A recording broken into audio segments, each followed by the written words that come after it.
there! This is the beginning of a brand new series I'm starting on poetic techniques, what they are, and how to use them. Poetic techniques or poetic devices is a broad term referring to any literary device used in poetry. Well-known poetic techniques include alliteration and rhyme. Some lesser-known ones include assonance, consonants, and voltas. I've decided to start this series off with imagery because it is both vitally important in poetry and pretty simple to understand. In poetry, the term imagery is a little different than the way that we use that word in everyday life because it doesn't just refer to visual images, it refers to any description of the five senses. So a description that appeals to sight, hearing, smell, touch, and taste. In this video I'm going to use the term imagery and the term sensory description interchangeably because they're basically the same thing. In general, whether you write poetry, fiction, or creative nonfiction, it is vitally important that you appeal to the five senses in your writing, because imagery grounds your reader in a concrete way. A lot of beginner writers rely a little too heavily on abstractions, words like love, beauty, and pain, which, although they're universal concepts, are actually pretty vague. Sensory descriptions, on the other hand, are very specific. So if you described a person with an abstract word like beautiful, I don't really know what that means because you and I probably have different ideas of what beauty is. But if you describe in a concrete way how exactly that person looks and perhaps smells and even feels, then I can imagine that, which makes it more interesting and more evocative for me to read. Now let's look at imagery in action. I'm going to read the poem The Whale by Terence Hayes, and then we're going to talk about how imagery works in this poem. Just like that, your father's dead. Half of all the footsteps you've made in your lifetime swept away by the tide gnawing the shore. The bits of shells like fragments of bone and teeth sinking into the sand beneath you as you walk toward the people crowding the body of a young whale. A boy on the shoulders of his father, a woman slipping film into a camera, the skin peeling on a lifeguard's neck as he stoops, peering into the animal's eye, saying nothing, the audience mute or muted by the sound of salt water sweet-talking the shore, as if sweet-talking the earth from her prom dress, the tide stroking its hands along her inner thigh and finding the crop of razor bumps, like the humped tiny backs of shells, and smiling at the thought of the girl preparing for her prom date, the hair lathered and shaved away, the air leaving ripples inside the dress as the knee-high hem is lifted above the girl's waist and breasts, the sound of the silk passing over her body like the sound of the tide uncovering and then covering the hard news of the day, the news returning each time it's washed away.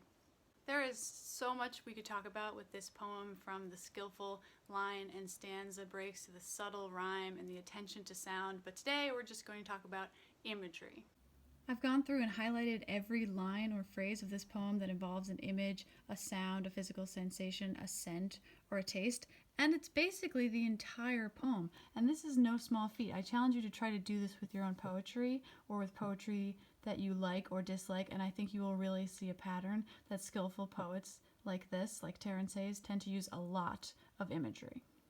There are tons of visuals and sounds in this poem. It's very visceral. We can hear the crashing waves and smell the salt water and feel the sand in this poem. Interestingly, you might notice that Terence Hayes doesn't use the word wave at all in this poem, or the word crash, or the word break. He finds much more interesting and unexpected ways to describe the waves and connect them to the never-ending experience of grief. He's not the only person to have compared grief to waves. Waves of grief and, more broadly, waves of emotion are pretty common phrases, but he is the first and only person I've ever known to compare grief to waves and then compare the waves to a person seducing someone after prom.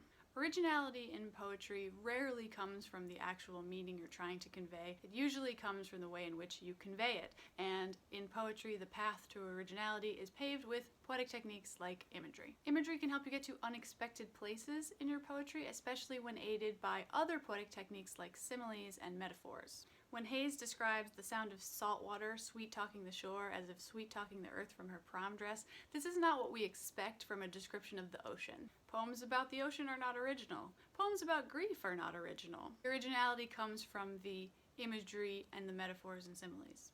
In just those two lines that I just read, we have a lot of poetic techniques going on. Beyond the simile, we also have alliteration, repetition of the letter S, sound of salt water sweet-talking the shore. Specifically, this form of alliteration is actually known as sibilance, the repetition of S or SH sounds. And of course, we have imagery, the description of the sights and sounds. Hayes also elaborates on this simile for 5 entire stanzas, really demonstrating the logic and the beauty of this comparison, really convincing us that this comparison is worthwhile. When using sensory descriptions, it's also a good idea to take a look at the verbs you're using and make them as specific and interesting as possible. So Hayes describes the tide gnawing the shore, the bits of shells like fragments of bone and teeth sinking into the sand. Gnawing and sinking are specific and interesting verbs. And shells like fragments of bone and teeth, that simile creates specificity and originality. They're not just shells, they're shells like fragments of bone.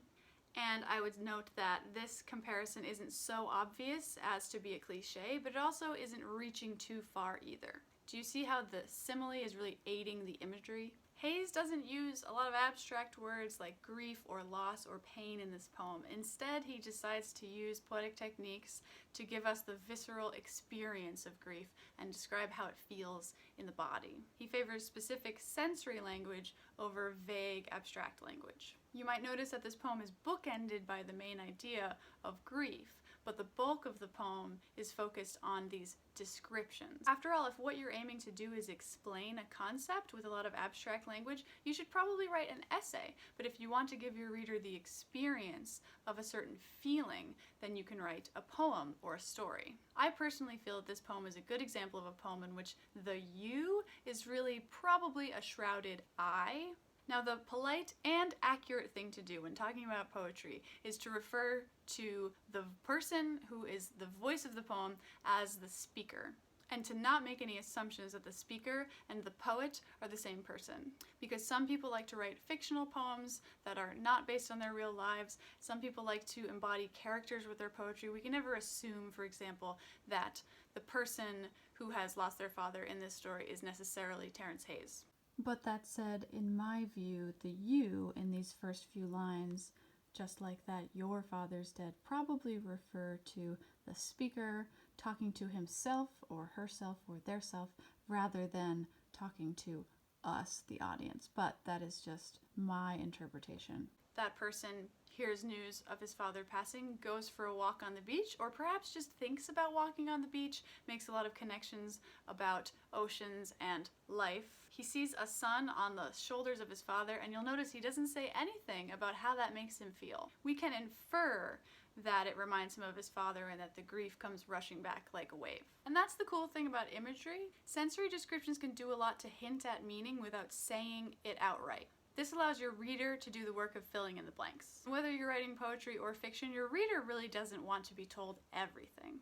It can be boring and downright insulting for the author to spell everything out for you. Making connections and uncovering meaning is part of the fun of reading it all. So sometimes the best thing you can do when editing your poetry is cut lines which give too much away and aren't necessary. Imagery is one way that you can give your reader concrete, specific information in an evocative, sensory format, while also letting the reader do some of the work of meaning making. That's all I wanted to say today about imagery. If you enjoyed this, please like and share, and if you want to see more in the future, I'm going to do more videos like this. This is the very first video in this series, so subscribe and turn on notifications if you'd like to see more explanations of poetic techniques.